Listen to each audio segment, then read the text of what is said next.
Welcome, in front of me I have Listo SP50 and I will show you how you can add or remove pin code on your SIM card. So at the first you have to go for the settings. Right now go for the security and location. It was the misclick. Don't go for the Play Store.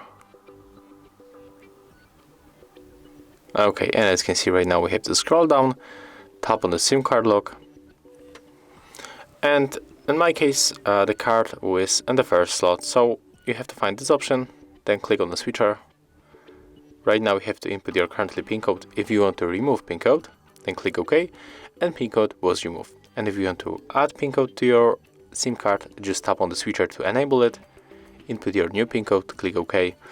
And that's how we can make it. If you find this tutorial useful, remember to leave a like, comment and of course subscribe to our channel.